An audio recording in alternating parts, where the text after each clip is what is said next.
오늘의 헤드라인입니다.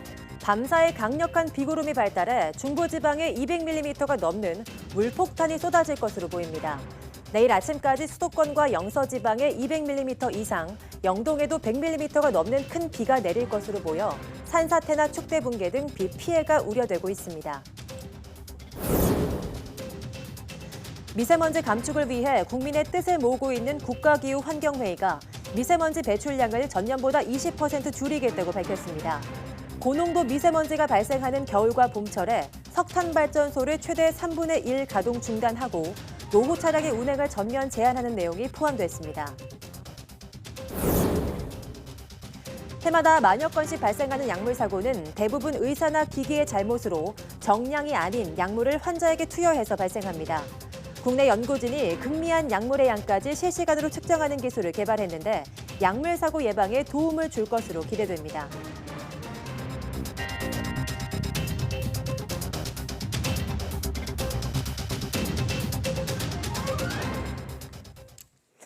여러분 안녕하십니까? 9월 10일 사이언스 투데이입니다. 오늘과 내일 중부지방에 200mm가 넘는 물폭탄이 쏟아질 것으로 보여 피해가 우려됩니다. 기상청은 밤사이 북쪽의 차가운 공기와 남쪽의 뜨거운 공기가 중부지방에 맞부딪히며 강력한 비구름이 발달하겠다고 밝혔습니다. 이에 따라 오늘부터 국지성 호우가 시작돼 내일 아침까지 수도권과 영서지방에 200mm 이상, 영동에도 100mm가 넘는 큰 비가 내릴 것으로 보입니다. 미세먼지 감축을 위해 국민의 뜻을 모으고 있는 국가기후환경회의가 올겨울 미세먼지 배출량을 줄일 강력 처방을 제시했습니다. 고농도 미세먼지가 발생하는 겨울과 봄철, 석탄발전소를 최대 3분의 1 가동 중단하고 노후 차량의 운행을 전면 제한하는 내용이 포함됐습니다. 최소라 기자입니다. 국가기후환경회의는 단기 처방으로 미세먼지 배출량을 전년보다 20%, 2만 6천여 톤 줄이겠다고 밝혔습니다. 이를 위해 미세먼지 농도같이 솟는 12월부터 내년 3월까지 미세먼지 배출량을 강력하게 관리하는 계절관리제가 추진됩니다. 특히 전국의 석탄발전소 60기 가운데 겨울철인 12월부터 내년 2월까지 14기의 가동이 중단됩니다. 미세먼지가 최악의 상태가 되는 3월엔 8기를 추가해 모두 22기의 가동이 중단됩니다. 미세먼지의 주범으로 꼽히는 노후차 220여만 대도 생계형 차량이 아니면 미세먼지 고농도 시기에 운행이 제한됩니다. 산업 부분에서는 민관 합동 점검단 1000여 명을 선발해 전국의 사업장 밀집 지역에서 불법 행위를 감시하는 방안도 나왔습니다. 또 미세먼지가 많이 배출되는 도로를 집중관리도로로 선정해 관리하고 보건용 마스크에 건강보험을 적용하는 등의 정책도 제시됐습니다. 지금이야말로 미세먼지를 잡지 않으면 우리가 잡을 수 없는 이런 그 마지막 단계까지 온 거 아니냐 이렇게 생각을 합니다. 국가기후환경회의는 앞으로 산업계와 지자체, 시민단체 등의 의견을 수렴하고 이달 말 본회의에서 정책 제안서를 확정한 뒤 다음 달 초 정부에 공식 제안할 계획입니다. YTN 사이언스 최소라입니다. 태풍 링링이 우리나라를 지나면서 먼 바다에 있던 적조 생물까지 끌고 왔습니다. 경남 남해안에서 적조 때문에 물고기 185만 마리가 폐사했습니다. 오태인 기자입니다. 경남 남해군 미조면 참돔 가두리 양식장. 참돔이 흰 배를 드러낸 채 둥둥 떠 있습니다. 죽은 참돔이 수면이 보이지 않을 정도로 꽉 찼습니다. 유해성 식물 플랑크톤 적조 때문입니다. 이곳을 포함해 남해와 통영 5곳에서 참돔과 우럭 등 185만 마리가 피해를 봤습니다. 피해액만 29억 원이 넘을 것으로 보입니다. 고기가 엄청난 그 폐사가 있었는데 정말로 황당하고 어쨌든 깜짝 놀라고 황당하고 이를 말할 수가 없습니다. 남해안에서 적조 피해가 발생한 건 지난 3일 통영 욕지도 부근에 이어 두 번째입니다. 태풍 링링이 먼 바다에 있던 적조 생물을 몰고 와 대규모 폐사가 일어난 것으로 추정됩니다. 태풍은 물러갔지만 바다 수온과 일조량은 적조 발생에 좋은 조건을 유지하고 있습니다. 이 때문에 한동안 고농도 적조가 양식장에 피해를 줄 것으로 보입니다. 현재 수온이 많이 떨어지지 않고 적조 생물이 자라기에 적합한 온도입니다. 그래서 연안으로 들어온 적조는 당분간 연안에서 지속될 것으로 전망됩니다. 전남 완도군부터 경남 거제도까지 남해안 전역에 적조특보가 내려졌습니다. 특히 가두리 양식장이 몰려있는 통영해영 양식어민들의 걱정은 더 깊어질 것으로 보입니다. YTN 오태인입니다. 네, 올해 단풍은 예년보다 1일에서 4일 정도 늦은 이달 말부터 시작될 것으로 보입니다. 늦더위와 가을 장마 때문에 단풍 시작이 늦춰지는 것인데 단풍색은 예년만큼 고울 것이라고 합니다. 정혜윤 기자가 보도합니다. 아침 저녁으로 찬바람이 불기 시작하면 수목은 서서히 색이 바뀝니다. 가을 단풍이 시작되는 겁니다. 하지만 올해 단풍은 예년보다 조금 늦어질 것으로 보입니다. 늦더위와 가을 장마에 이어 태풍이 찾아오면서 단풍이 드는 것을 방해하고 있기 때문입니다. 기온이 빨리 낮아지고 날씨가 맑으면 단풍이 빨라지고 색도 곱습니다. 그런데 9월에서 10월 기온이 예년보다 조금 높을 것으로 보여 단풍 시기도 늦어질 것으로 예상합니다. 가장 먼저 산 정상부터 20%가 물드는 첫 단풍을 볼 수 있는 곳은 강원도 설악산입니다. 평년보다 하루 늦은 9월 28일에 첫 단풍이 들겠습니다. 지리산은 10월 11일, 북한산 10월 17일, 내장산과 팔공산, 한라산은 10월 19일로 전국이 평년보다 하루에서 나흘가량 늦을 것으로 보입니다. 다만 10월부터는 맑고 일교차가 큰 날씨가 이어지면서 단풍색은 다행히 예년만큼 고울 것으로 전망됩니다. 산의 80% 이상이 울긋불긋하게 변하는 단풍의 절정은 첫 단풍으로부터 2주 정도 뒤부터 나타납니다. YTN 정혜윤입니다. 일본의 수출 규제와 같은 상황에 대응하기 위해 정부가 내년 소재 부품 장비 연구개발 예산에 올해보다 2배 많은 3천억 원을 투입하기로 했습니다. 또 소재 분야 원천 기술을 확보하기 위해 나노 미래 소재 원천 기술 개발 사업을 시작하기로 하고 내년부터 2032년까지 모두 4,004억 원을 지원할 예정입니다. 이를 위해 소재 부품 연구에 특화된 연구실 60억 곳을 지정해 기초 연구를 지원하고 대학과 정부 출연 연구기관이 보유한 기술 사업화를 지원하는 소재 혁신 선도 프로젝트도 추진하기로 했습니다. 아울러 과기정통부는 지금까지 11개 공공연구기관 중심으로 운영해온 소재연구기관 협의회를 확대 개편해 내년 소재혁신전략본부를 출범하기로 했습니다. 유영민 과학기술정보통신부 장관이 정부 R&D 예산 20조 원을 돌파하는 것이 본인의 역할이었다며 이제는 과학기술이 뭔가 성과를 냈으면 좋겠다고 말했습니다. 유 장관은 최기영 장관 후보자 임명에 따른 이임사에서 과학기술은 국민 세금이 들어간 만큼 뭔가 성과를 내고 그 세금이 제대로 쓰이고 투명해지고 정직해지고 이런 도전의 역할은 신임 장관의 몫이라며 이같이 밝혔습니다. 또 대한민국이 과학기술을 통해 어떻게 거듭날지를 고민할 때 과기정통부의 위상이 저절로 만들어진다며 과기정통부는 부처 이익과 이해관계에서 멀리 떨어졌으면 좋겠다고 당부했습니다. 최기영 신임 과기정통부 장관은 어제 임명됐지만 본격 업무는 오늘부터 시작됩니다. 서울대 데이터사이언스 대학원과 인하대 제조혁신전문대학원이 내년에 신설됩니다.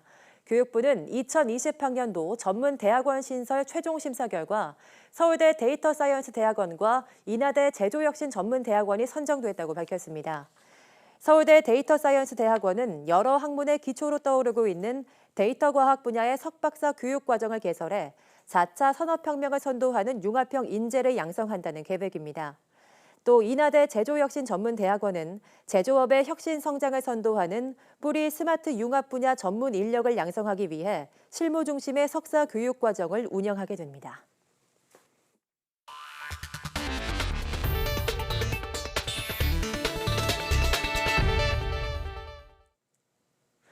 마취제나 진통제 같은 약물을 잘못 투약해 발생하는 의료사고가 끊이지 않고 있습니다.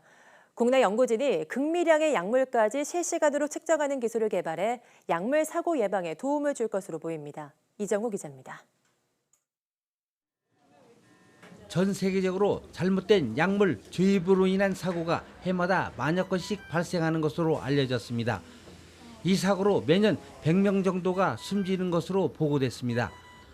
대부분 의료진이나 기기 잘못으로 정량이 아닌 약물을 환자에게 투여해서 사고가 발생했습니다. 국내 연구진이 이를 방지해 약물 사고를 줄일 수 있도록 새로운 측정 기술을 개발했습니다. 광 기반의 적외선 흡수 기법을 사용하여 배관을 자르지 않고 빨래 집게 같이 집기만 하여도 배관 내의 유량을 측정할 수 있는 획기적인 기술이라고 할 수 있습니다. 이번에 개발한 유량계는 비접촉식이며 극미한 약물의 양까지 측정하는 기술이 핵심입니다. 약물 양에 따라 열 온도가 달라지는 원리를 이용했습니다. 극미량의 약물을 실시간으로 측정할 수 있는 이 기술은 소형화가 가능하고 가격이 저렴해 상용화 가능성이 아주 높습니다. 그동안 마취제 같은 특수 약물은 초음파를 이용해 측정했는데 정확도가 낮은 게 단점이었습니다. 설치 방법이 간단하고 상용화할 경우 저렴하게 구현이 가능하여서 병원에서 약물의 주입량을 정밀하게 모니터링하는 데 널리 사용될 수 있을 것입니다.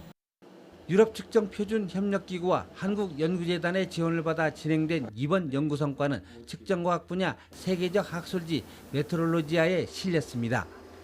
YTN 이정호입니다.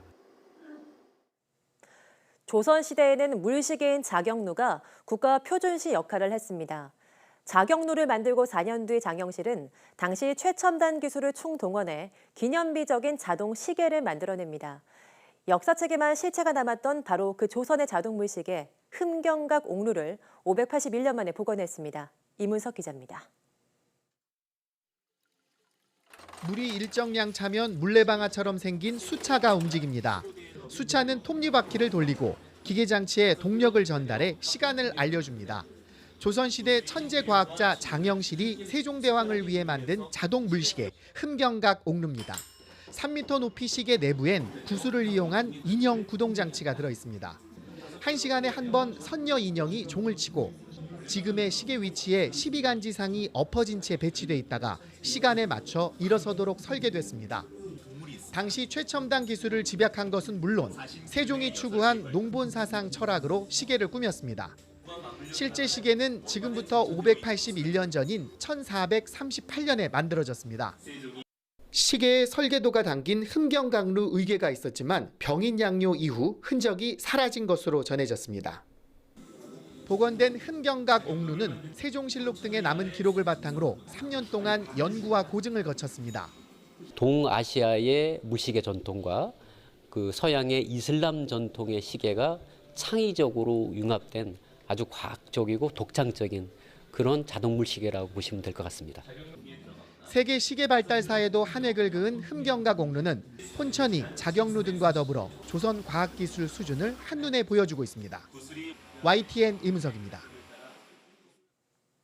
현대 기아자동차가 전기차 경쟁력의 핵심으로 꼽히는 충전 속도를 확보하기 위해 유럽의 초고속 충전 인프라 구축 전문 업체인 아이오니티와 투자 전략적 사업 협력 계약을 체결했습니다.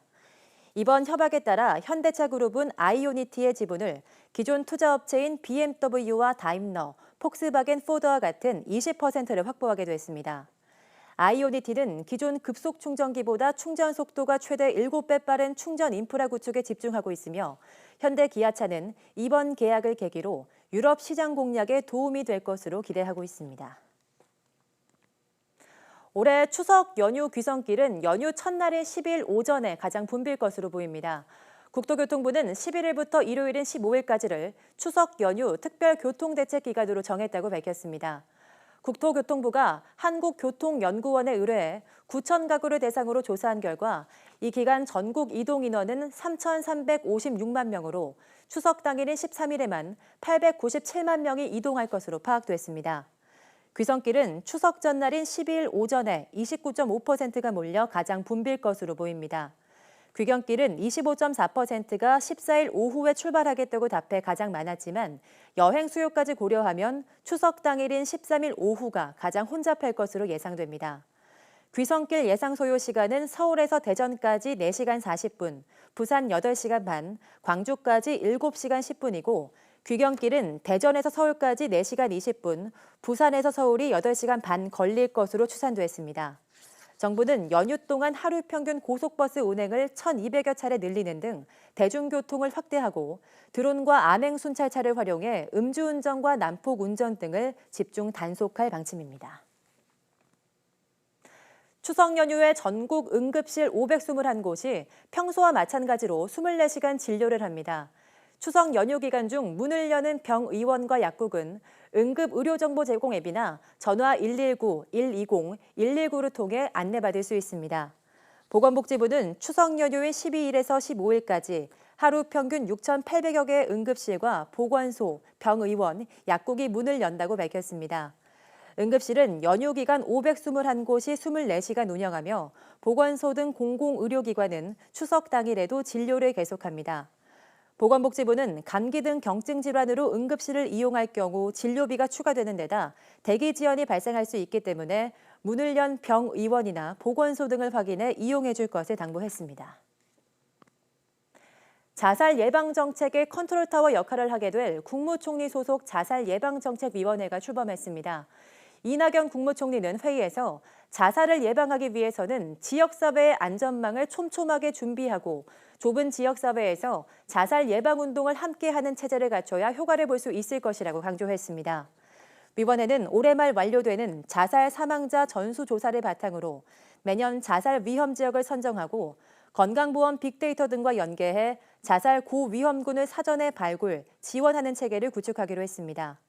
또 독거노인 생활관리사 등을 활용해 지역사회를 중심으로 취약계층의 자살 위험 관리를 강화하기로 했습니다. 자살예방정책위원회는 국무총리를 위원장으로 하며 관계부처 장관 등 정부 위원 13명과 민간의 자살 예방 분야 전문가 10명이 참여합니다. 주름 개선, 안면 리프팅 등 의료기기로 오인할 수 있는 온라인 광고 900여 건이 적발돼 시정 조치를 받았습니다. 식품의약품안전처는 7월부터 8월까지 발광 다이오드, LED 마스크 온라인 광고 사이트 7,900여 건을 집중 점검해 의료기기로 오인할 수 있는 광고 943건을 적발했다고 밝혔습니다. 적발된 광고 사이트는 의료기기로 허가받지 않았고 효능 효과가 검증된 바 없는 일반 공산품인 LED 마스크를 주름 개선, 안면 리프팅, 기미 여드름 완화, 피부질환 치료 완화 등 효능 효과를 표방하여 의료기기로 오인할 수 있게 광고했습니다. 식약처는 해당 사이트를 운영한 제조 판매업체의 시정 명령 등 조치를 내리고 소비자들이 제품을 구매할 때 광고에 현혹되지 않도록 주의해달라고 당부했습니다. 필리핀에서도 아프리카 돼지열병 ASF가 발생해 방역당국이 국경 검역을 강화하고 있습니다. 농림축산식품부는 필리핀 농업부가 불라칸주와 리잘주에서 아프리카 돼지열병이 처음으로 발생했다고 발표함에 따라 국경 검역 조치를 강화했다고 밝혔습니다. 이에 따라 농식품부는 필리핀에서 출발하는 인천, 김해, 대구공항 취항 노선의 여행객 수화물에 대해 엑스레이 검색을 강화하고 탐지견 투입을 확대했습니다.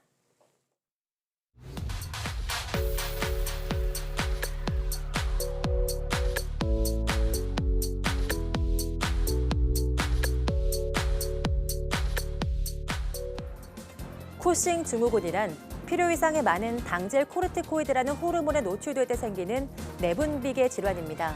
처음에는 비만과 비슷해서 그냥 지나치기 쉬운데요. 다른 점은 특정 부위, 주로 얼굴, 목, 가슴과 복부 등 지방이 축적된다는 겁니다. 또 호르몬 불균형 문제로 인한 우울증이나 신경 과민과 같은 불안 증상이 발생할 수 있는데요. 오늘 오후 사이언스 투데이 내문 보고서에서는 쿠싱 증후군에 대해서 한림대학교 성심병원 서용준 교수와 알아보겠습니다. 모두 많은 시청 바랍니다. 함께해 주신 여러분 고맙습니다.